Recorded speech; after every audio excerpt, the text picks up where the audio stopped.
Thank you for joining us for this very important edition of Infowars Nightly News. It is Monday, November 14th, 2011, and we have several special guests joining us this evening. Jason Bermas is one of them, but we have another surprise guest joining us as well, so you'll want to stay with us throughout the transmission. You know I like surprises. First off, the European Union is basically collapsing into the New World Order, as we predicted it would do. Every country that's taken over, trillions of dollars are demanded by the very central banks that created the derivatives, and then we're told a few weeks later that didn't fix anything. Now we need a total dictatorship. But it was the founders of the European Union who bragged that it was really a receivership to take over the sovereign countries and fully collapse their sovereignty into a banking dictatorship. And finally, publications like the London Telegraph are starting to do their homework. Headline, the EU's architects never meant it to be a democracy. The rise of a technocracy was always part of the plan for Europe. Kind of like 3 years ago when the editor, foreign affairs editor for Financial Times of London wrote, "And now for world government." That was the headline. And he said, yes, it's authoritarian. Yes, we kept it secret. Yes, it's global government, but it's for your own good. Goldman Sachs knows best. And Goldman Sachs put its alumni into all the presidencies and prime ministerships of these countries. They got them over the central banks of the countries, and now they are taking them down and jacking up the taxes, cutting the benefits, all to pay the debts created by Goldman Sachs, because the public is totally confused and doesn't know what's going on. But the globalists now want to rub it in to the slaves. It's like, look at you, you poor dumb yuppies. All you care about is acting trendy. Let us in Time magazine call for a Bank of the World to save everybody. And in fact, they say, do Greece and Italy amount to bankers' coup? Yeah, the bankers know best, as I heard Bloomberg Radio talk about in CNBC a few weeks ago. They said, don't worry, we'll get rid of all democracy in Europe and bring in a banking dictatorship. You pay your VAT, sales taxes, and carbon taxes too. Again, we bail out the banks, and then we pay them interest on the money we pay them. You can't make up the magnitude of this. Paul Watson wrote an article this morning at prisonplanet.com. Banker coup, Goldman Sachs takes over Europe. Financial terrorist who caused collapse poses EU debt crisis saviors. Over 90% of the debt in Greece, Ireland, and other countries, we told you it would move to Italy and then Spain, Portugal, and others. Over 90% of it is derivatives that they got the governments to sign on to the bankers too big to fail. So the bankers sell all this, get government to sign on to too big to fail, and then, oh, we're bankrupt, we got to raise your taxes to pay the bankers their bailout money. And the bankers ride in on a white horse and say, we're going to cut all your budgets, take your pension funds, raise your taxes. And the media that they own says, thank God they're there. Thank God they did this. Except in one place, Iceland. Remember 2 years ago? They told them, oh, you owe hundreds of billions of dollars, a population of less than 400,000 with all their resources, all their oil from natural gas drilling, all their petrochemical money. And then they rioted, basically, and also just didn't comply with the government for over a year. And then it came out and they said England was going to sue them and mark all the Icelanders as terrorists. Literally, that was in the BBC, that they wouldn't be able to travel to England or Europe anymore if they didn't sign on to their debts.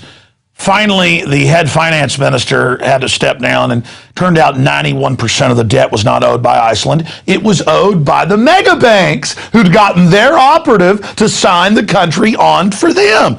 Ireland, the head of their central bank, said it's good for Ireland to be owned and run by foreign banks. That was a quote earlier in the year.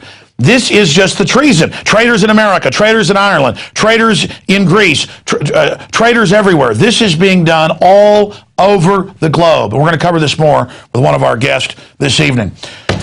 Now, let's shift gears into the story of Ron Paul. Whether you love Ron Paul or hate Ron Paul, a guy who predicted everything that's now happening, the inflation tax, the New World Order, the Bank of the World, a true constitutionalist with a perfect constitutional voting record. He actually follows the founders' system. Now, if you don't like that, you hate America as well, not just Ron Paul. Well, Ron Paul, we've seen this now in over 10 debates, gets the least amount of time. And we've shown the numbers. Usually Mitt Romney gets 12 minutes and Perry gets 10 and so on and so forth. Normally Ron Paul gets around 4 minutes, never more than 5. But there's a new low. CBS, and their email got leaked now, CBS decided to not give Ron Paul basically any time, but to not cause a stink. They said, well, we'll at least let him be there. And they told the moderators only 90 seconds. We first started reporting on this. Drudge Report linked to it over the weekend. Now it's a big scandal. And turns out Michelle Bachmann, also there was an email out to suppress her and only give her a couple minutes. So they're very scared of Congressman Ron Paul. But we've got some new breaking news here for you. And this was dug out by one of our listeners that sent us tips. Rob Dew, one of our researchers and the director of the news, he spent a lot of the time today researching this and did indeed confirm that the YouTube video that we have of CBS News shot off the television and the screenshots we've got are indeed the same poll. And we've seen this over and over again. Ron Paul will get first, second, or third place, and they'll just remove him wherever he placed and then never mention him and then give whoever was below him his slot. Well, he won the CBS News poll, as he's won most polls. And it was geolocated. You can only vote once. He won that. CBS News just completely removed the poll, ran a fake one, and we got screenshots of that off their website where Ron Paul is removed. And then after they'd shown it on TV, a day and a half later, they put him back up on the screen. So there's the first one. Who is your choice for the Republican presidential nomination? That was on November 12th, 2011. Yes, same day, Ron Paul still winning. Okay, there's your numbers right there. Now, here's the video. And a CBS News poll released just before the debate showed that Kaine was leading the pack with 18%. Mitt Romney and Newt Gingrich were tied for second with 15%. From the CBS...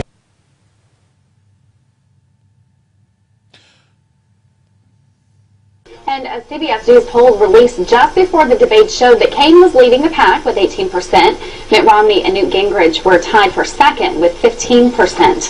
From the CBS... By the way, I see this over and over and over again. In fact, go back to that first graphic. She's going off the same poll. That's the poll they're announcing. They have it posted. They simply skip Ron Paul and just go on to the next person. And then we have it from later in the day. They just simply make up whatever numbers they want and then never even mention Ron Paul. And we've probably written 20 or 30 articles or more on this where they're caught doing this everywhere. Jon Stewart famously cut together all the pieces showing them just ignore Ron Paul when he got second place. Remember that? In the Iowa straw poll. They would mention first, third, fourth, fifth, sixth. They'd mention people with 1% of the vote, but not Ron Paul. Not Ron Paul. When he wins straw polls, they won't mention him. Now let's show a day after this happened, then they bring the old poll back up and post it and change the title, but it's the same poll, same page. So there you have it. And they do this over and over and over and over again. In fact, we ought to do a piece tomorrow night, Rob, news director here, where we go back and we can't show, all the dozens of examples, but show 5 or 6 where they've cheated him in polls or where he was number 1 and they don't even mention him, or number 2, they don't mention him, number 3, they don't mention him. And now he gets 89 seconds. The memo said 90, but he got 89 seconds. Just incredible. In fact, here's a quote from the memo from CBS News. Ron Paul silenced by CBS. And then it goes over the quote. CBS News political analyst then responded, okay, let's keep it loose, though, since she's not going to get many questions and she's nearly off the charts in the hopes that we can get someone else. That's referring to Bachmann. So what did the media do today? Instead of focus on Ron Paul getting the least amount of time and clearly being the black sheep being ignored because they're scared of him, they focus on Bachmann, who also got cheated. Okay, continuing with Ron Paul coverage here. We have a headline at Infowars.com. Sabrin, Fed behind effort to ignore Ron Paul. That's what he talked about on a television interview he did. In the video below, Murray Sebrin, a professor of finance at the Ansfield School of Business at Ramapo College in New Jersey, says the establishment media is ignoring Ron Paul because of the fact that he is a critic of the Federal Reserve. And it goes on. For months now, we have been told that the reason Paul is routinely sidelined by the media is because he can't win the nomination and he's too far out of the political mainstream to be a serious contender. Despite this explanation, Paul continues to win straw polls and raise millions for his campaign. He consistently places in the top 3, although the corporate media refuses to acknowledge this. Let's go ahead and play that clip of the professor stating the obvious. And Ron Paul is the only one that's blown the whistle on this scam that's been in effect for 100 years now, since 1913. And that's the reason Ron Paul has been blacked out by the mainstream media. You can talk about all the other things, all the other issues, but that's the primary issue. Because if you don't have control of the money by the government, prices will come down, and we will have a much better economy. We'll have sustainable growth. We won't have the Federal Reserve manipulating interest rates and causing these bubbles. Okay, so there he is, pointing out that the emperor has no clothes. Continuing now, we are going to shift gears before we go to break and look at the latest developments in Happy Valley or Satanic Valley or whatever it is there at Penn State. Petty Valley. Or, the point is you've got the prosecutor missing for 6 years who no-billed the investigation. You've got police who were told 18 years ago about the raping going on reportedly. You've got huge cover-ups all over the place. This is par for the course for the establishment. But I thought I would give you the latest developments on this. Not just the news reports coming out that he was reportedly pimping little boys out to the donors. Now the judge who released him, the judge that released him lowered his bail from $500,000 and ordered that he be freed on $100,000 unsecured bail. Well, it turns out that this judge works with and volunteers for the Second Mile Foundation. Isn't that just special? Continuing here, Merck's Kenneth Frazier is to head up the Penn State investigation, talking about preying on children, having Rick Perry come out and lie and say it's the law that all schoolgirls in Texas have to take the Gardasil shot to bluff people into taking it. And then Merck, knowing that government liability protection for vaccine damage would kick in, and Vioxx and all the other things that they've done, Frazier is literally a dark ringwraith type captain of this New World Order institution, another dark servant of the globalist operation, just like David Rockefeller and the rest of them. Just truly sickening that he's going to be sent in there. Ladies and gentlemen, if you've got witnesses saying, and a lot of corroborating evidence, that this head assistant head coach was raping people in the showers in full view of others, and then the police covered it up for all these years, and even though all these parents were complaining, and the Second Mile never kicked him out and just continued delivering the troubled children up to him, where there's one cockroach, there's hundreds. This is widespread. You can bet your bottom dollar on it. Continuing, the head of charity founded by Sandusky has resigned. They're now removing the names of all the famous people like Jack Ham, Franco Harris, Dr. Bryce Jordan, Arnold Palmer, Mark Wahlberg. And again, it's not saying any of these people are involved in this type of activity. These are well-meaning people. Most of them they're trying to help. But the point is that this is just a nightmare situation we've got going on with this. They're now removing their names from it. And then, of course, do we have a graphic of his book? When I saw this on the Drudge Report last week, I almost thought it was a joke, but sure enough, it's confirmed. His title was Touched, the Jerry Sandusky story, and they're still selling it in the school to this day. And, of course, we have a graphic, too, of our team, Board of Directors, Honorary Board of the Second Mile Foundation. Truly, truly heart-rending. One other note here before we go to break and come back with our first guest. We have a big investigative report right now up at Infowars.com and PrisonPlanet.com that is, we'll just hold right there until we get the thing up. Yeah, we're going to this now.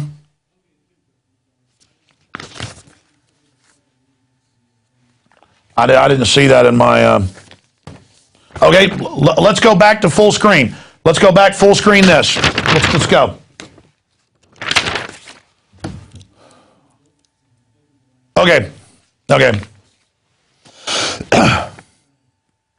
And finally, as we try to break open this nest of child-abusing roaches, we have the report that Sandusky's home, now that he's out on bail, thanks to his good friend, the judge releasing him, is backed up to the playground at an elementary school. Spiders like to build their webs near little bugs, little flies they like to eat. These little flies happen to be our children. We have a clip on that. When he was charged with 40 counts of sexually abusing children, Jerry Sandusky was released on $100,000 bail. One condition, the former Penn State defensive coordinator was told not to go near children. But take a look where his house is located. This is the playground for Lamont Elementary School. Right over here is Jerry Sandusky's house, and from his back porch, he has a clear view of it.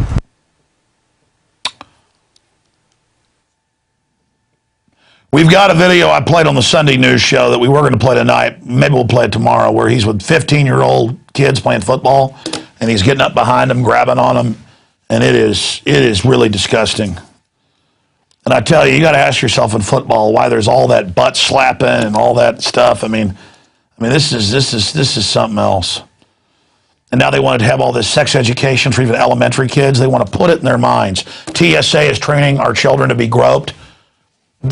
All this big TSA stuff broke through last November when Drudge Report linked to my report of Michelle in my office, where they tried to have a man search the diaper of her 1-year-old child at the time and her 7-year-old daughter. She said, no, get a woman to do it. Woman, man, whatever. I mean, this country has been taken over by a bunch of pedophiles, and they're conditioning us so they can prey on us. Pedophiles test kids by touching them. I'm telling you, folks, I've studied it. I never knew this was going on 17 years ago when I got on radio, but people kept exposing it, bringing the information to me. Skull and Bones, Bohemian Grove, all pedophilia-based. All these systems. I mean, we've allowed a very sick group of people to get in control. They want control of the government, so they have government power to get away with this. Don't you understand that? Every government gets taken over by tyrants and builds torture chambers and dungeons because the psychopaths want the power.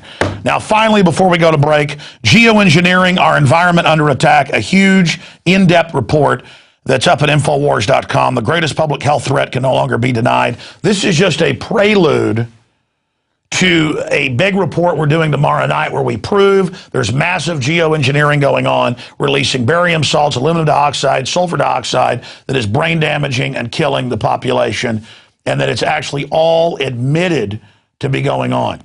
In plain view, it's just under different names than chemtrails. So we're going to be going over all of that coming up tomorrow night, documenting how long they've been doing it, why they're doing it, how widespread it is, indirect and semi-direct aerosol campaign. We're going to get into all of this. It's hidden in plain view. Coming up tomorrow with a special report. I just want to say great job to the crew getting all that news and graphics and information together tonight. We're going to come back and talk to Jason Bermas, and then we have another special guest who's going to be joining us as well. Stay with us. We'll be right back. It's Infowars Nightly News. If you believe in this information and want to support its viral spread, go to the Infowars store at Infowars.com. We've got the new G.I. Joe Infowars t-shirts. We've got the incredible Pro Pure gravity-fed filters available at Infowars.com in the store. We've got a new DVD, Scientists Under Attack, the Don't Tread on Me flag. We've got all sorts of different bumper stickers to help spread the rebellion virally. It's all there. Wristbands, citizen rule books in every order. Order online at Infowars.com today. The water filters, the canteens. It's all there. Infowars.com.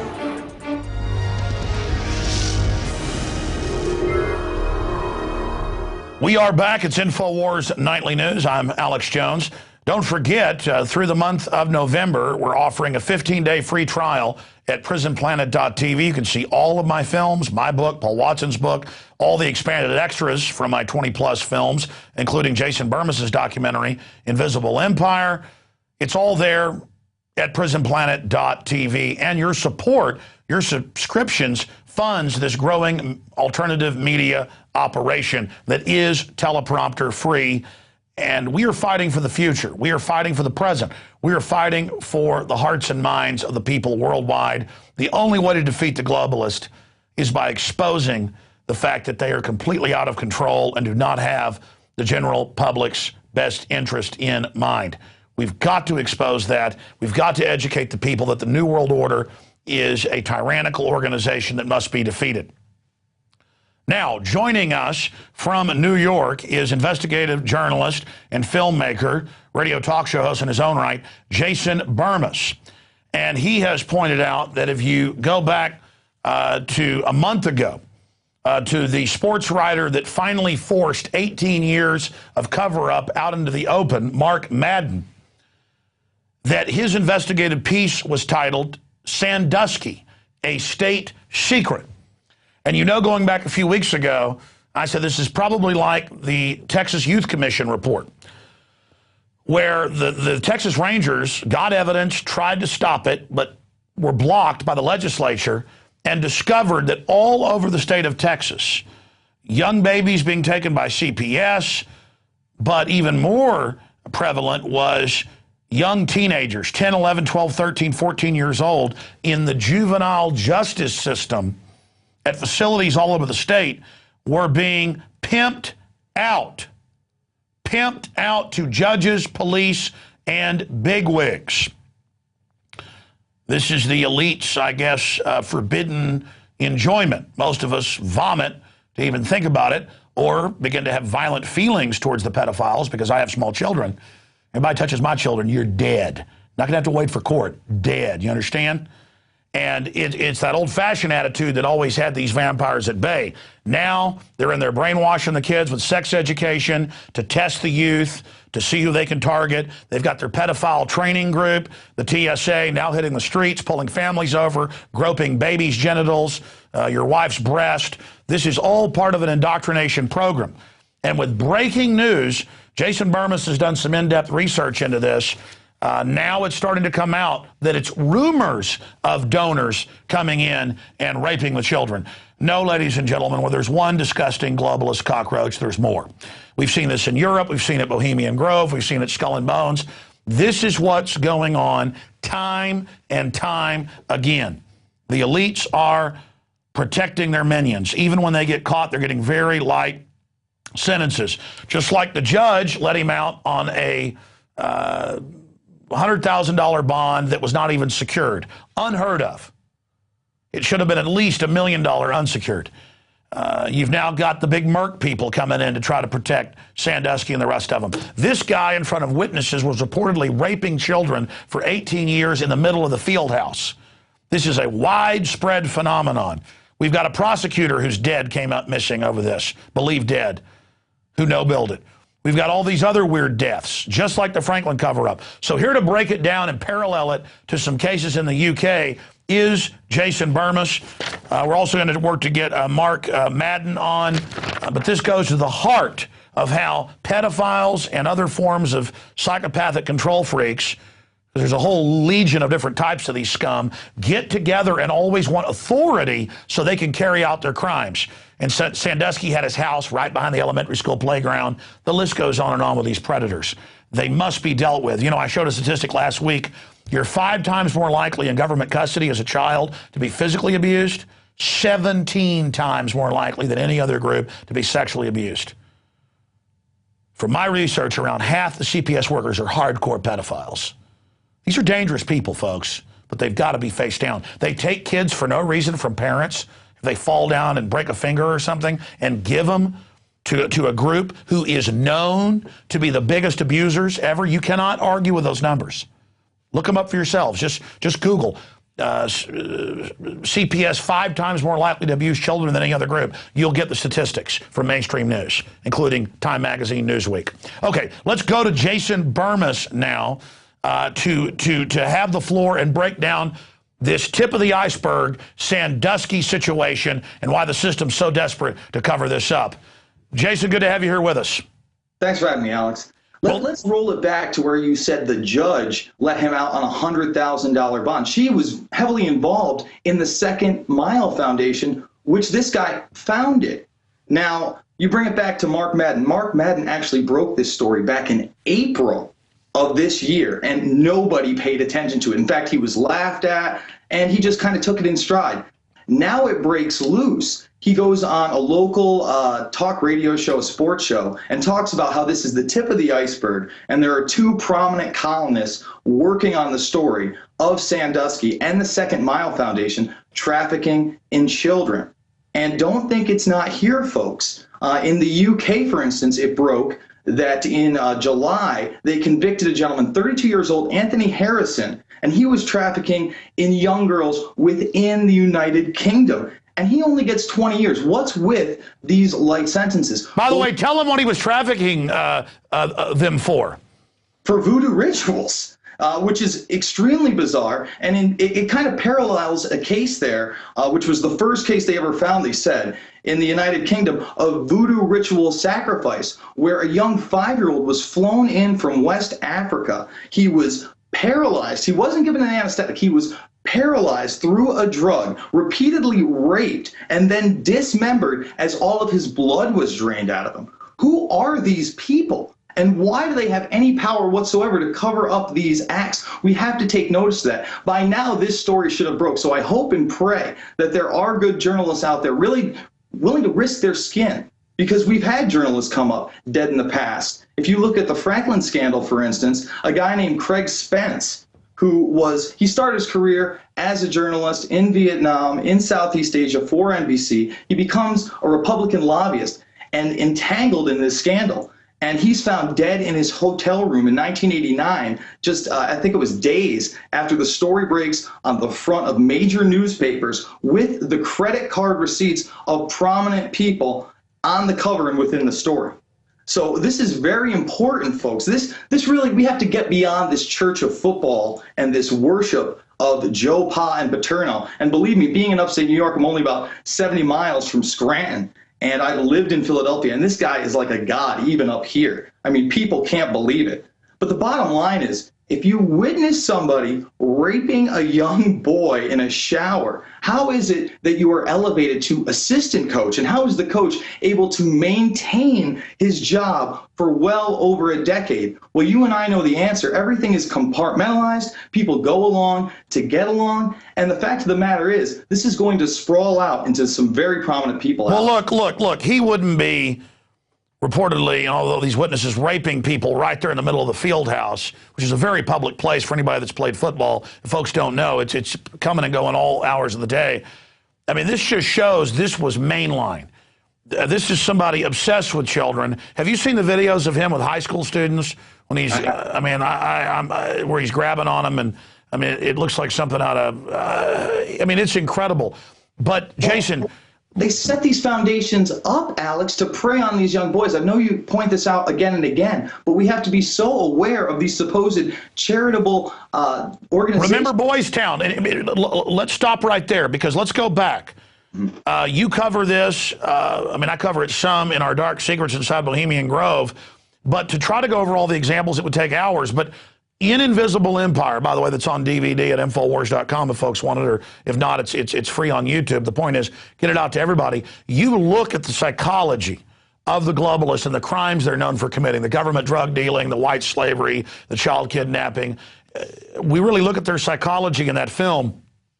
So go back over that and the Jeff Gannon and the gay porn stars and all the things that are happening, all the things that are going on, Jason, because this is something that keeps happening over and over and over and over again. And even Richard Nixon talked about it.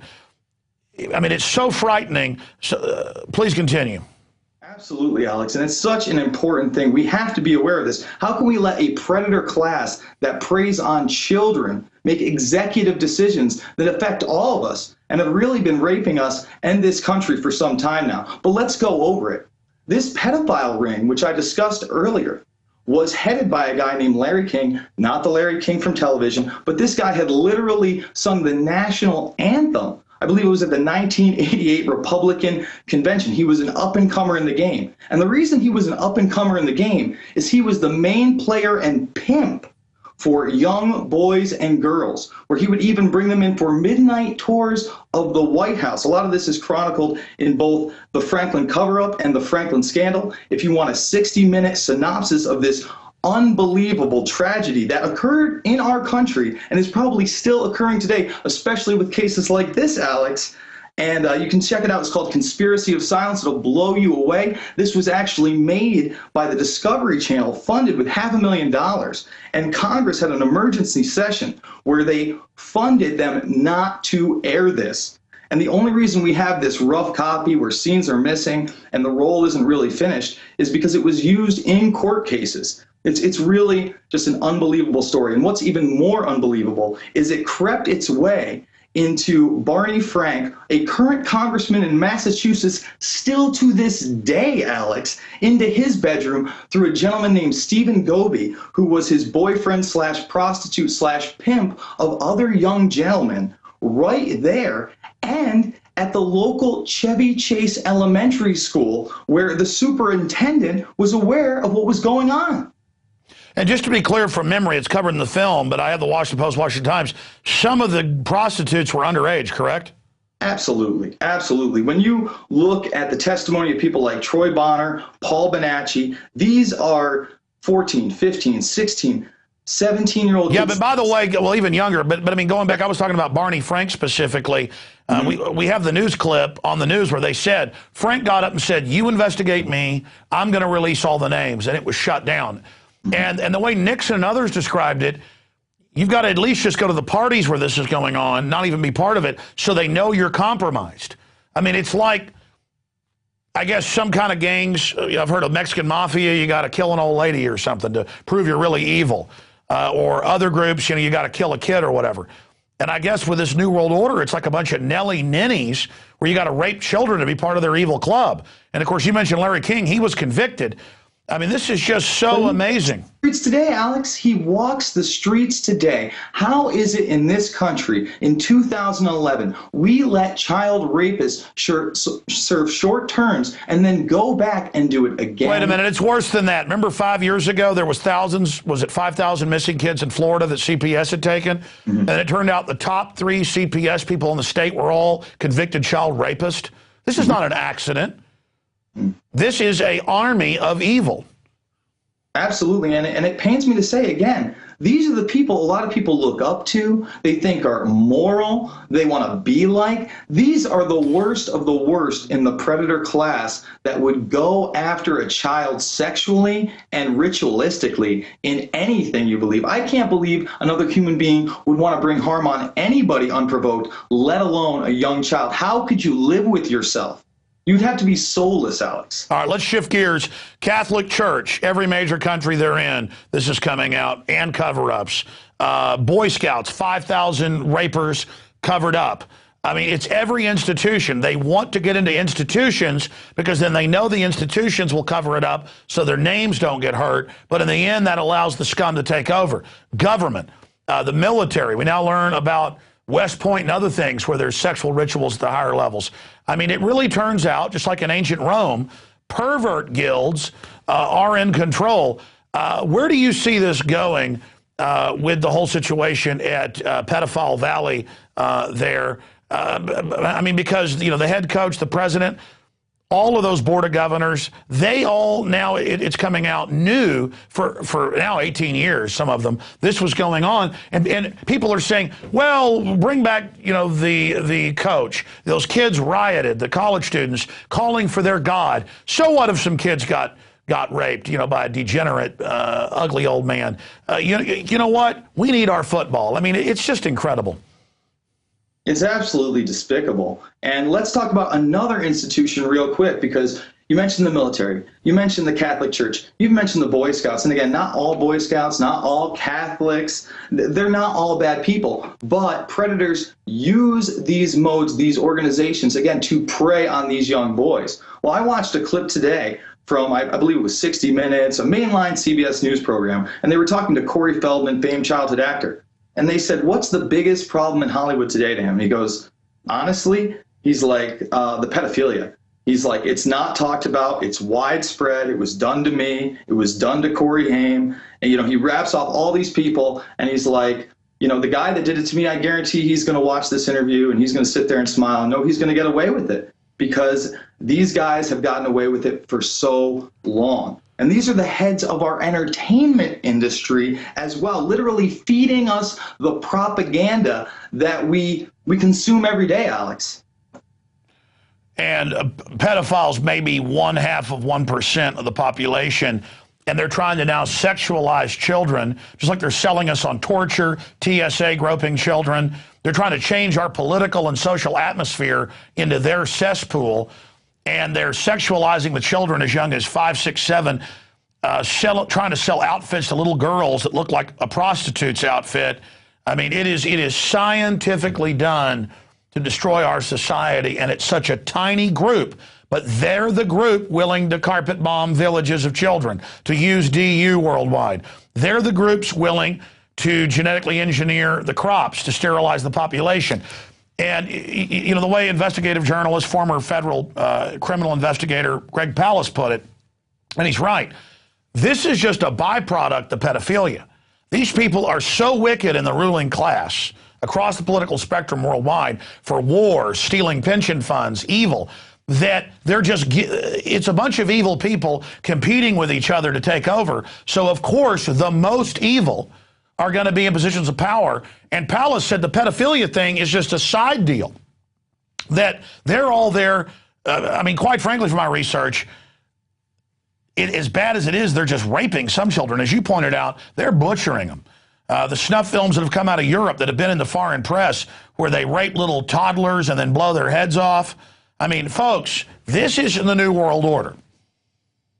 And you know what? If they can't get your kids, they'll give them a Gardasil shot to hammer their brain. You understand, folks? They're not playing games. These are literal demons directly out of a Hellraiser vortex. Okay, and they're walking around in suits and ties. They've almost converted the police over to being their operatives. They're taking over every institution. Boy Scouts, good organization, being taken over. And they must be met, they must be faced. Jason, people can learn more by watching Invisible Empire. We've also had your Twitter up there for folks. Thank you so much. Look forward to talking to you as this continues to unfold. 60-second final comments on any other facets we haven't covered. Well, I just want people to be encouraged to pursue this story. It's not about Joe Paterno. It's not about football. It's about a callboy ring that a predator set up through a charitable organization and the cronyism that's probably going to get this guy off in the long run. Remember, the judge that put him on bond worked for and with the foundation. We cannot allow justice not to be served in this case, folks. All right, Jason Bermas, great job. Good talking to you. Continue your work. Thank you. All right, there goes Jason Bermas. We're going to go to break and come back with our next guest and some incredible financial news and basically our expert guest prognosis on where the world economy is going. He's predicted so much of what has now been unfolding. We'll be right back. It's Infowars Nightly News. Don't forget, we've got a 15-day free trial right now at prisonplanet.tv or InfoWarsNews.com. And we also, on top of that, are running a deal we've never offered because my main mission is get the word out and then be able to fund our operation. All 18 of my films that are on DVD, 18 films, 18 for $99.95. It's normally $359 and change.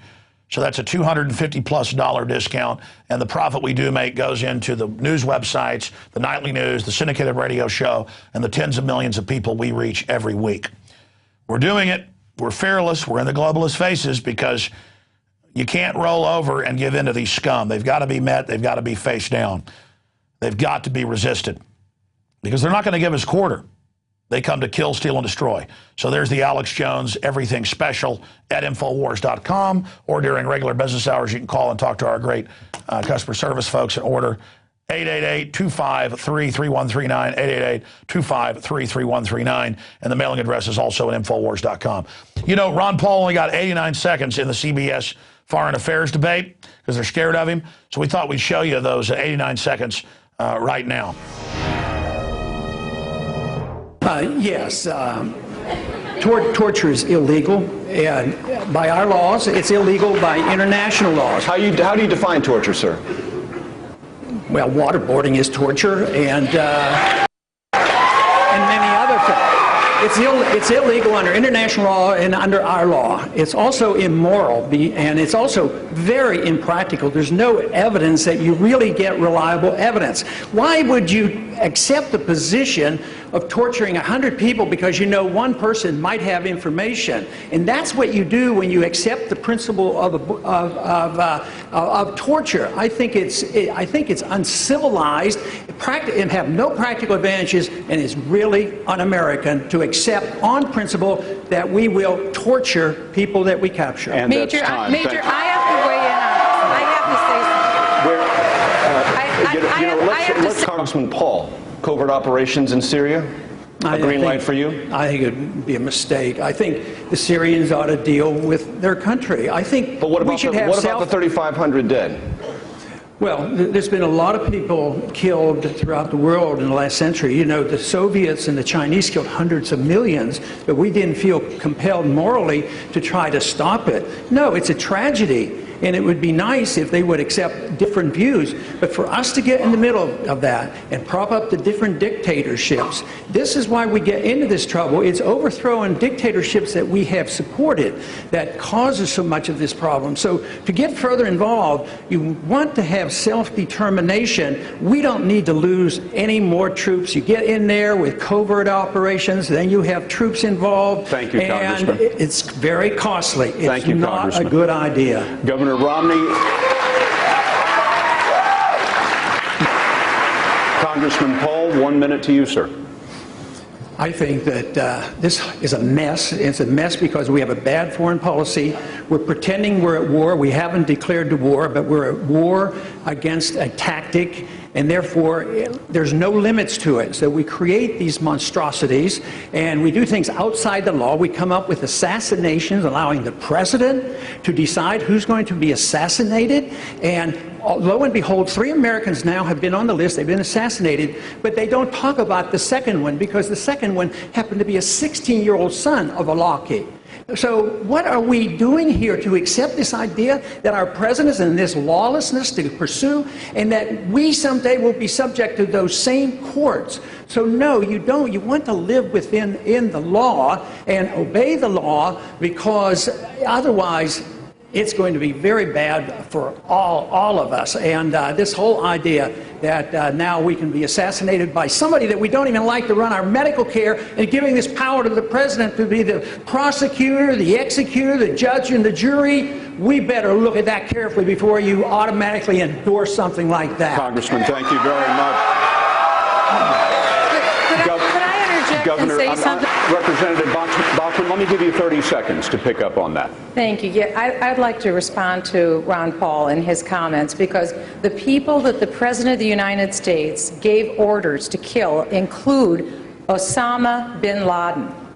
Now, I think all of us can agree this was a good idea for the President of the United States to make this decision. Ron Paul doesn't think so. But this was a very good idea for the President. After all, Osama bin Laden had no problem ordering the destruction of the Twin Towers or of the Pentagon. That resulted in over 3,000 lives. As well, Alaki, who we also killed, he has been the chief recruiter of terrorists, including Major Hassan at Fort Hood, including the underwear bomber over Detroit, and including the Times Square bomber. These were very good decisions that were made to take them out. Congressman, thank you. I know, Ron Paul, you want to jump in, please. I voted for the authority to go after bin Laden. I was upset because it took 10 years because we were diverted from going after him and doing the job. But that's a lot different than assassinating American citizens. I mean, he wasn't a citizen. But I do want to remind you that over 300 individuals were tried in civilian courts here that were charged with terrorism here. Most of them are in jail, and I don't think we should give up so easily on our rule of law. Congressman Paul, thank you very much. Now it is time.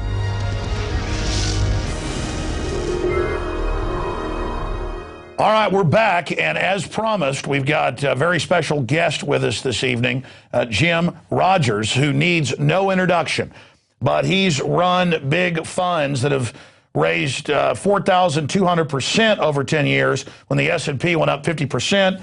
He's obviously a best-selling author, and he's predicted much of what's now happening, but I don't want to put words in his mouth. I'd like him to break down what he's accurately predicted. I've got some of the news articles here and what he sees coming up in the future. His latest best-selling book is A Gift to My Children, A Father's Lessons for Life and Investing. Of course, you can also go to his website, Jim Rogers, that's ROGERS.com. And he's also a Guinness Book of World Record holder on multiple fronts. We'll get him to talk some about that. Now, he joins us here while he's on his exercise bike in the beautiful, I guess, semi-tropical environs of Singapore. And so we turn now to Jim Rogers joining us here at Infowars Nightly News. Jim, thank you for joining us. I am delighted. And yes, it is Singapore. We're on the equator. In Singapore, it's either always hot or always hot and raining.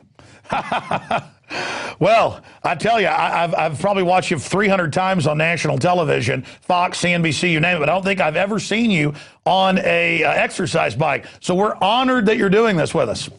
Well, I'm delighted. I'm multitasking. I try to get two things done at once. So if I fall off the bike, you'll be the first to know. Okay, Jim. Wow. Now, listen, there's a lot of stuff written in the press. I want to make sure this is accurate. A few days ago, a bunch of reports came out that you said global collapse, a done deal. What's your view on the world economy right now and where it's going? Well, Alex, every 4 to 6 years in America, we've had a slowdown or a recession ever since the Republic, the beginning of the Republic. So we're overdue for one, the end of 2011, 2012, 2013. So it always happens. It's going to happen again, despite what politicians or central bankers tell you. The next time around, it's going to be very bad. It's just as, 2002, we had a slowdown. 2008, it was much worse. 2012, 2013 is going to be worse still because we shot all our bullets. I mean, the U.S. cannot quadruple its debt again.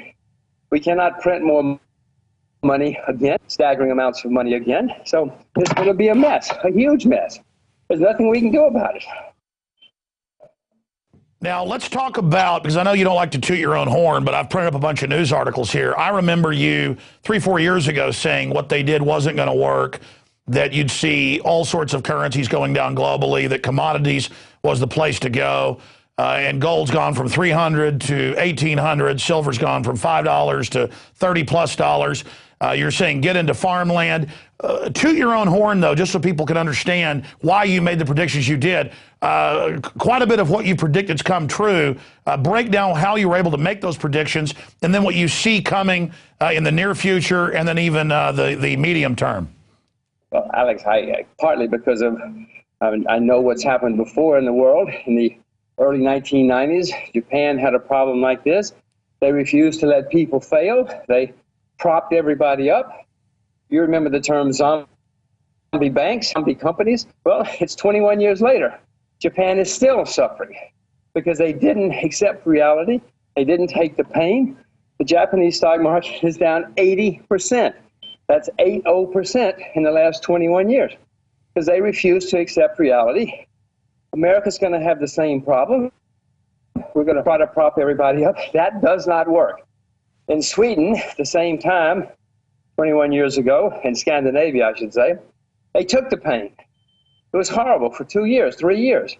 But since then, after starting over, taking the losses, taking the pain, Scandinavia's had a wonderfully vibrant and dynamic economy. It just doesn't work to prop up failure. to reward incompetence. You have to, that's what capitalism's all about. Competent people come in, take over the failed assets from the failed people, and start over. What we're doing in America, we're taking the assets away from the competent people, giving them to the incompetent people, and saying, okay, guys, now you can compete with the competent people with their money. It's outrageous morality. Not that politicians care about morality, but it's horrible economics. It cannot and will not work. Well, I'm certainly no rocket scientist. I mean, I'm not a guy that's made people tens of millions of dollars like yourself and, you know, has a 30, 40-year track record of doing it. But studying economics, studying history, when you see a bunch of countries start basically turning up the printing presses and then paying for the garbage derivatives with more printing press money, it seems like I've seen all these third world countries go that direction. So correct me if I'm wrong. I mean, is that why basically you're saying that there's no way to turn this around? Or what are some of the other factors that feed into that? Well, Alex, the cure for too much debt is not more debt. Although in Washington, they seem to think, well, we had too much consumption, too much debt. So let's solve that problem with more consumption and more debt. I mean, it's astonishing that grown-ups would say something like that out loud. If it were that simple, every country in the world would be prosperous. But what's always happened is you pile up debt, that fails, and then they start printing money. If all you had to do was pile up debt and print money, Zimbabwe would be the richest country in the world right now. Many countries would be extremely rich. It doesn't work. Economics is pretty simple. If you spend money you don't have, you either pay it back or go bankrupt or suffer the consequences. We've already had one lost decade in America. We're going to have 2, 3, 4. I don't know how many lost decades we're going to have until we accept reality. Okay, then just to be clear, then, you are saying that a global financial collapse is a foregone conclusion, no way to turn it around, no way to stop it now? Well, I'm saying yes. The next time we have a recession, and we're going to have one, I guarantee you, it's going to be worse than anything we've experienced in the last few decades because of the staggering amounts of debt that have been built up in the U.S. and in Europe. Now, there's a way. Sure, we could take an alternative course. We could accept reality. We could let people fail. All those guys on Wall Street should have failed. The idea that they're still driving their Lamborghinis is outrageous. As far as I'm concerned, they're all getting their bonuses. Outrageous, as far as I'm concerned. You and I are paying for it. We could do that. We could let them fail. We could take our pain, admit our mistakes. It would be very bad for 2 or 3 years, Alex. There's no question. It would be a mess. But the alternative is to have 10, 20, 30 years of more lost decades and lost years from our lives. All right, Jim Rogers is our guest. We're honored to have him and a premiere interview with him on the exercise bike. I'm actually loving this. I think this is pretty media worthy. And again, we appreciate your time and joining us. Shifting gears to North America. I know you're out in Singapore now, and later I'll ask you why you're there and your prognosis in this global meltdown for Asia versus Europe, North America, Latin America, Africa, you know, basically your global perspective and what you're investing in right now. But here at home, Ron Paul predicted all of this 30 years ago on sound Austrian economics. I know that you study a little bit as well. And now he is being demonized, and that's when he's lucky. They've done scientific studies now that show that he's getting the least amount of time at the debates, that when he does get coverage, it's negative, also when he wins first, second, or third place, Fox, MSNBC, CNN, now CBS will not show him in the poll rankings. So if he gets number 1, they say number 2 was number 1. Or if he gets number 3, they skip him and move number 4 into number 3. And we just caught CBS over the weekend doing it again. It became a national news story. But wait, it gets better. It was a 90-minute debate, Jim, but only an hour was televised. Of the televised debate, he was given 90 seconds. And it turns out a memo came out when Rick Perry was given, I don't know, like 8 minutes, Mitt Romney more than 10. I mean, if this isn't a rigged horse race, what's your view on that and why they're scared of Ron Paul? Well, it's clear, and I've read the same things you have. It's clear that they're biased against Ron Paul. I don't know why. I guess the only reason is because he's the only one who talks good sense. He's the only one who knows how to solve the problems. I happen to agree with nearly everything he said and have for a long time. And it's just so different to what all these journalists have been brought up reading and believing and writing. I mean, they all go to the same schools where they're taught Keynes and failure.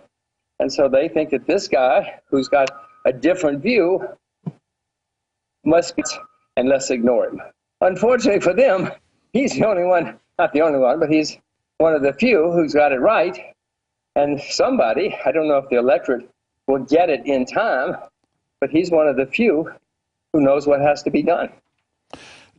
Jim, looking at history, looking at geopolitical movements, looking at finance that you've studied so long and investment so accurately, and that's the real gauge of a tree is its fruits. Your fruits have been very successful and stable over a long period of time. Well, seriously, looking into your crystal ball, I mean, and then looking at the United States, it's clear they're not going to listen to Ron Paul. He is the only one of those Republicans that is talking sense, and one of only a few prominent people in the U.S. talking sense.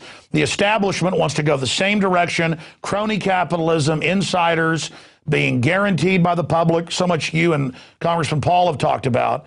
And now the elite are financing the welfare class to be their political army to demand more and more off the tit. And I see historically real calamities, real collapse, real social unrest here in the U.S. Obama has already tried to sick the Occupy Wall Street people on the middle class, claiming, that he's anti-corruption in Wall Street when he's financed by it. So what do you see for America and Europe? I mean, do you see a lot of really unstable things happening? Because it's clear they're not going to listen to you. They're not going to listen to Ron Paul. They know you're right. It's why they're scared of you. So is this ship going to hit the iceberg? What's going to happen? What do you see? Where do you see America in 5 years?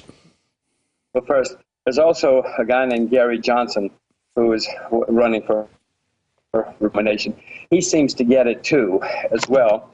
I mean, he hasn't been as prominent so long as Ron has, but he also seems to get it. But what's going to happen? It's what I've said many times. There's going to be more social unrest all over the world. We've already had some governments fail and some countries fail. Alex, and a lot worse. As the price of food skyrockets, as the economy doesn't get better, more and more people are going to be in the streets. Unfortunately, we now have a generation worldwide which expects free lunches. And unfortunately, the money's running out now. We cannot afford free lunches anymore, and you're going to see turmoil. You're going to see currency turmoil. You're going to see more inflation, higher prices, higher interest rates. It's not going to be fun. Be careful, Alex. Be careful and be prepared.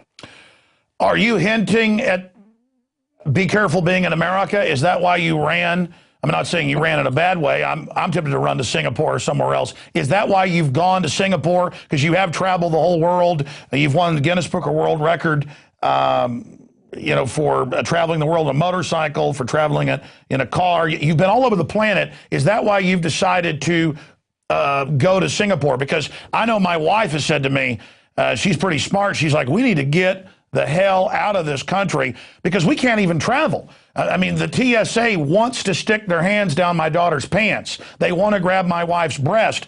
And my wife said to me last week, she said, listen, this is turning into Nazi Germany, and we need to be smart enough to get out of here. And I said, well, I'm going down with a ship on air. And she said, okay, but is that what you're hinting at? Well, first of all, you can go down with a ship on air somewhere else now with the computers. I mean, here I am. I'm in Singapore, and you and I are having a perfectly competent and civilized conversation. That's not the reason I left. I'm sure maybe it had some factor. No, I have two little girls. They were speaking, one Chinese, because I'm convinced that the best gift that I can give my children is to know perfect Mandarin Chinese, and to know Asia. I couldn't do that in New York. I love New York. You know, I'm still an American citizen, still an American taxpayer, but I want to raise my children carrying them 21st century. I don't like what's happening in America. I hate it. Whenever I fly to America, I'm always a little bit worried because I know I'm going to have to go through American customs, American immigration, and I'm an American citizen. And I'm going to have to go with the TSA, and I'm always worried about that. You don't have to traveling elsewhere in the world, so you should listen to your wife. She's right, and it's getting worse. It's not getting better, but Alex, I'm here for my kids. A lot of people move to different school districts or different places where they can have a good music teacher or football coach or whatever. I'm in Asia preparing my children hope for the 21st century. It's that simple. Many people move for their kids. I'm moving for my kids. Well, that makes a lot of sense. You know, they call it the Chinese century that's coming up, or the Asian century, population-wise, technology, people that are willing to work hard. You know, there's still a lot of Americans that are willing to work hard. It's just that we've got to fit the bill for the rich bankers that want the bailouts and the welfare queens and the rest of them. And I certainly have to, you know, admire your decision and courage to uproot New York. That is a great city. And move over there. But certainly Westerners who can speak perfect Mandarin Chinese and that do have the connections there, they're going to do a lot better than people over here on average. And what does your book get into? Because I haven't had a chance to read it. I have ordered it. I do intend to read your latest book. I read one of your earlier books. But what is your latest book about the gift of your children dealing with? Well, Alex, I've had, you know, failures in my life. I had a few triumphs in my life, so I realized I better write this down. And it started out as a magazine article in Japan, actually. And it kept getting bigger and bigger and bigger and more articles. And so we turned it into a book. It's things I have learned over my life, things to do. I came to parenthood late. Alex, I was always against being a parent. I felt sorry for my friends who had children. I couldn't believe what a horrible waste of time, energy, money children were. I was so wrong, so wrong, which I came to realize. And so I started stuff down as a way to give it to my children, some of my losses, some of my successes. And it's a little book with things to do, things to watch out for. And hopefully in 30 or 40 years, these little girls will be very successful and happy because of some of the things their father taught them. Well, I agree with you that something chemical happened when I had children where I started working harder, making better decisions, more focused. Something chemical happens when you have children. I've got a son and two daughters. And really, I think you stop even thinking about yourself so much and now see things in a global view of the future of those children. But then not just those children, you start seeing all the other future generations as the human community. And you realize the one way we all do live forever is if this species makes it. And when we allow a bunch of collectivist control freaks to run society, I'm not sure that humanity is going to survive. What's your view on the human species overall, Jim? Alex, as you mentioned before, I've driven around the world twice, once on a motorcycle, once in a car. I spent 5 years seeing the world close to the ground. I'm optimistic about mankind. Mankind has survived unbelievable setbacks in our history. You know, the Sahara Desert used to be farmland. It's now the size of the U.S. Well, mankind survived that change. You can go lots of places. You'll see societies which disappeared, countries, cities, nations, totally disappeared. But mankind has always survived. Hasn't been fun. We've had some terrible wars, epidemics, plagues. But mankind, I'm confident of that. I mean, I'm not an environmentalist by any stretch, because I know mankind's going to survive. No matter how foolish we are to each other, we will survive. It may not be in New York City, but mankind's going to survive somewhere, and our grandchildren and great-great-great-grandchildren are going to be living somewhere, surviving, and being very happy. Jim, I want to look at Europe and what's happening with the crisis over there, and then any other points you want to make. And we really appreciate your time and look forward to, now that you've offered to come on sometimes during your hour-and-a-half exercise regimen, we would love to do an extended exercise class and financial guru discussion with Jim Rogers of jimrogers.com. And, of course, we'll also be posting this at Infowars.com. But look at the London Telegraph. The EU's architects never meant it to be a democracy. The rise of a technocracy has always been part of the plan for Europe. Here's another one, Time Magazine. Do Greece and Italy amount to a banker's coup? You know, I look at this. They talk about $100 billion Greece owes, and they do have a big out-of-control welfare state. Then they get $1.4 trillion. They plan to leverage it into derivatives. And now they're announcing, oh, we want this European superstate that the countries can't leave. And the collectivist bureaucrats owned by the big mega banks are saying they're going to raise everybody's taxes to pay off the giant debts that the mega banks have accrued. And then the mega banks threaten to sue the welfare class on the middle class if they don't pay up the ransom. I mean, is Goldman Sachs trying to destroy the world or take it over? Or what's your view on this authoritarian superstate power grab they're involved in the name of saving the European Union? Alex, you're exactly right. What unfortunately is happening for all of us is the politicians are trying to keep their jobs. The bankers are trying to keep their jobs. Everybody's trying to keep their jobs. Unfortunately, eventually the money runs out. And it's running out. The world, the Western world anyway, for the past 50 years has been spending huge amounts of money it doesn't have. We've made many mistakes. But to keep doing that, you have to restrict people's freedom more and more because you want their money. So you can keep your job and you can continue to buy votes. It's not good. It's not going to work. As I said, there'll be more social unrest, more governments failing. But in the meantime, everybody says, give me, give me, give me. You promised me this. As I said, eventually the money runs out, and the world's going to find that out. Now, Alex, while Europe has a huge problem and is making a lot of mistakes, we in the U.S. have worse problems. We're a deeper debtor, a bigger debtor than Europe. Alex, may I suggest you move to Asia? Call your wife. Tell her we'll meet her at the airport. And because in Asia, people save and invest over 30% of their income from dawn to dusk. They don't expect a free lunch. The largest creditor nations in the world, Alex, are China, Korea, Japan, Taiwan, Hong Kong, Singapore. You know who the largest debtors are and where they are. I don't like saying it, Alex. I'm an American voter, citizen here, but people have to face reality, and we're losing more and more of our freedoms daily in the name of democracy. Incredible. And it's sad to have to talk like this, but we have to recognize the problems if we're ever going to fix them. Why do you think they've set up this whole Homeland Security grid? Because I was sent by law enforcement 3 years ago the MIAC and Homeland Security reports that made national news, where internally it's not about Arab extremists or any of that. The whole thing was gun owners, conservatives, libertarians, in the fetters, Ron Paul supporters, but mainly people that don't like the Federal Reserve cartel.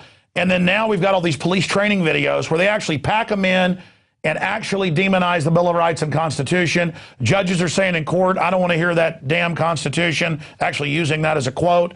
I mean, for me, Homeland Security is the rear guard action by the crony capitalist who know they've committed all these crimes and want to try to bring a police state in to protect themselves from the population. What's your view on that statement?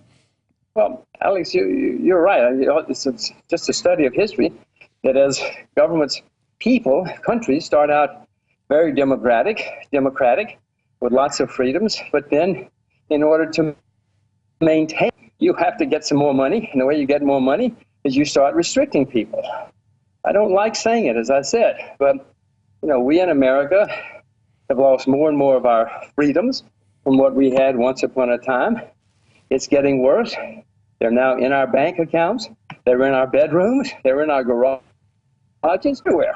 They can come and do whatever they want to without a search warrant anymore. I mean, some of the things that have been happening, if you had said 50 years ago, 80 years ago in America, they're going to come into your house without a search warrant. I mean, they would have laughed. They would have paid no attention to you, whatever. These things are wrong now, Alex. It's part of the gradual decline of democracy and individual liberty. Yeah, I don't like saying it, but one's got to face reality. Well, now they're saying they're going to put microphones and cameras in the street lamps and have forced inoculations. I mean, it seems to never end. Jim, in the time we've got left with you, and I'm very thankful for your time, and hopefully this can be the first of many interviews, because Jim Rogers, if you just tuned in, Mr. Rogers is one of the preeminent geopolitical analysts when it comes to breaking down past trends, current trends, and future trends. And he's proven that with all of his investing success and the different funds he has.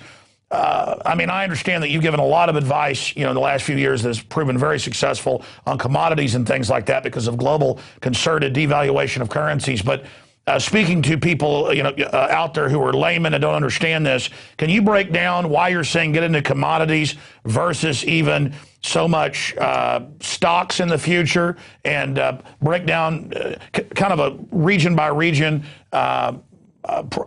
perspective on what you see is coming? Well, Alex, my family and my portfolio is mainly commodities and current, especially agricultural commodities and precious metals. We own all commodities because the great shortages developing. For 20, 30 years, we had a big bear market in commodities. Very little money was spent on productive capacity. The last lead smelter built in America was built in 1960. I could go, the average age of farmers in America is 58 years old. In Japan, it's 66. We have huge supply problems facing us with all commodities. So that's why I'm long. If the world economy gets better, I'm going to make money because there's shortages. But if the world economy doesn't get better, I'd rather own commodities, real assets, because they're going to print more money. Plus, you have shortages. In the 70s, world economy was in trouble everywhere, nearly everywhere. And stock markets did nothing for 20 years. Yet if you owned commodities, you made a huge fortune. We had one of the great bull markets in world history in commodities at a time when economies and stock markets were in the tank. So we own commodities because I expect there to be more shortages, more problems, more money printing, and that's how you protect yourself. I have sold short emerging market stocks, European stocks, American technology stocks, because I see more and more problems coming. And the way to protect yourself, in my view, is to own real assets, whether it's silver or rice, whatever. Get yourself some real assets. Jim, specifically for just say somebody who makes $60,000, $70,000 a year working here in the United States, running their own little business or something, they obviously aren't going to be able to run out and buy farmland. But they're not going to be able to buy a whole bunch of silver. But even a little bit would help, wouldn't it? What's your outlook on silver right now versus gold? Well, I own both. I'd rather own, if I had to buy one today, I would buy silver because gold is near its all-time high. Silver is 30% below its all-time high. I'm not buying either today, Alex, but if one, I would buy silver. And if you don't own any raw materials, commodities, go out and buy yourself some silver, even at today's prices, because you got to get started. And yes, $60,000 or $70,000, your money's got to be somewhere. I'd rather have it in real assets than currencies which are being debated daily around the world.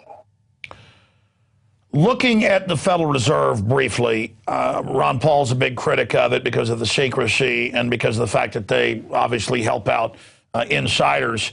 But they've got a big PR campaign going. They've been on record now publicly attacking folks that are upset about their crony capitalist anti-free market policies. Now some memos and documents have come out that they're basically going after Ron Paul and others behind the scenes. They are creating a database of Americans that criticize them. That came out a few months ago.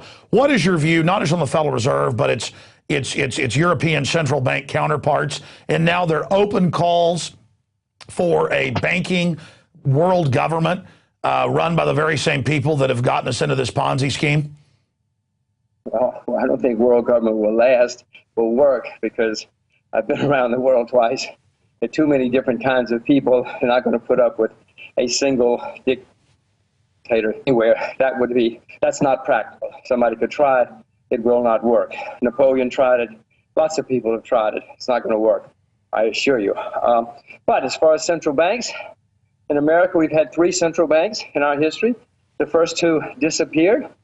This one's going to disappear too, Alex, because they keep absurd mistakes. I mean, 5 years ago, the American Central Bank had $800 billion of government bonds on its balance sheet. Now it's got nearly $3 trillion of garbage on its balance sheet. They've been buying up all the garbage in sight to save their Wall Street friends.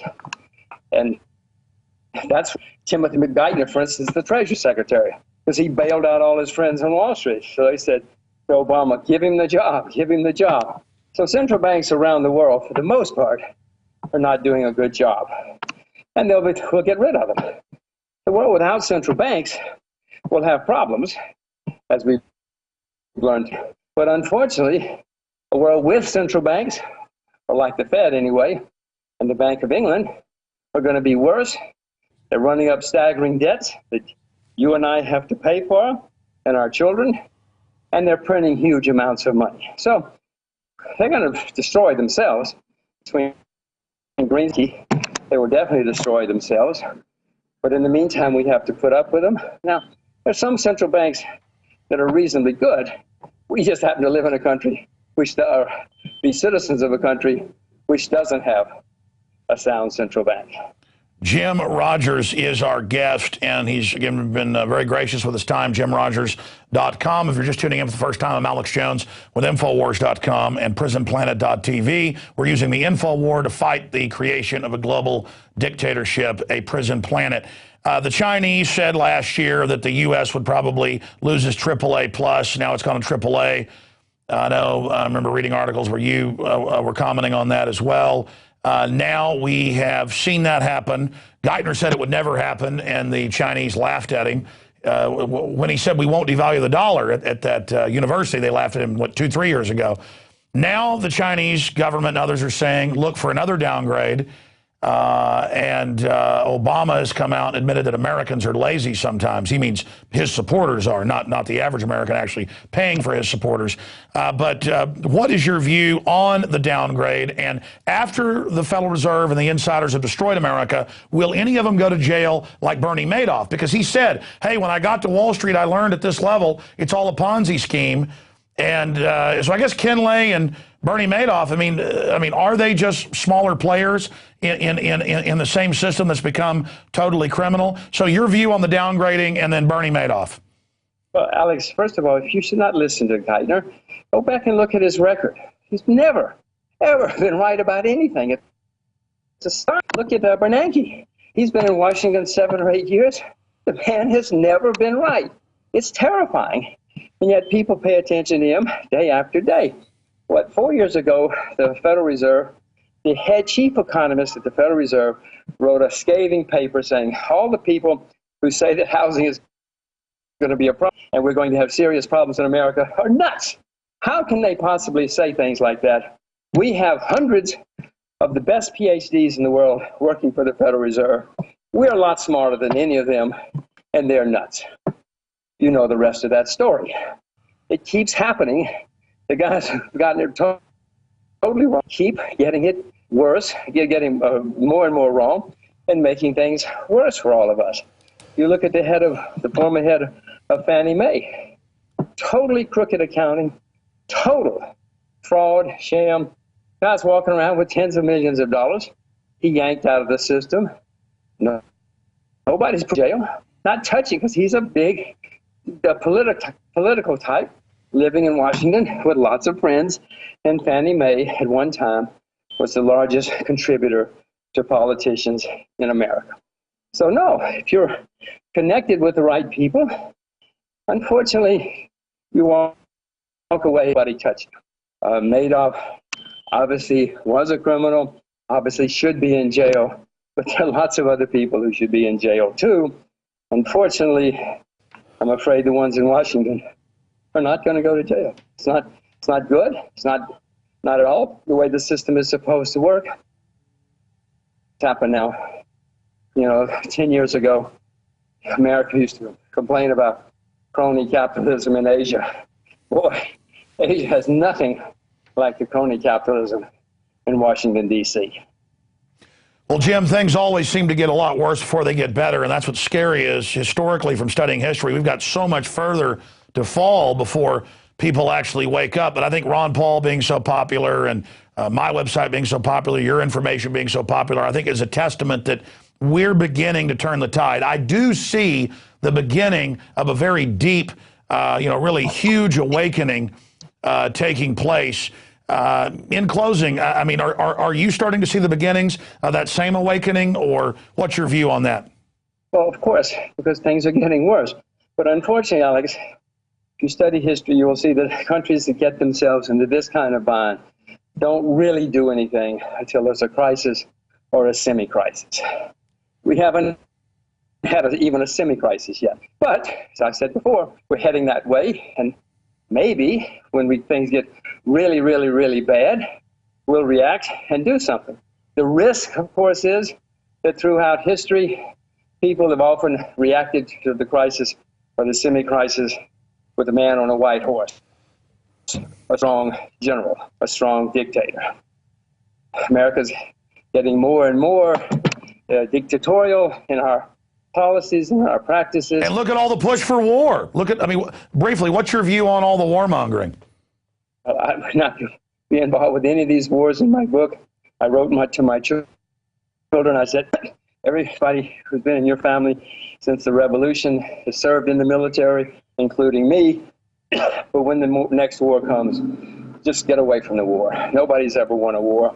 Even the people who think they've won a war, wars are not good. They destroy humans, capital, everything. So I've urged my children to stay away from wars. I'm probably more anti-war than anybody you know, because wars have never been good for anybody except a few generals who win. Yeah, as Penley Butler said, two-time Congressional Medal of Honor winner, war is a racket, and it took him a long time to finally figure that out.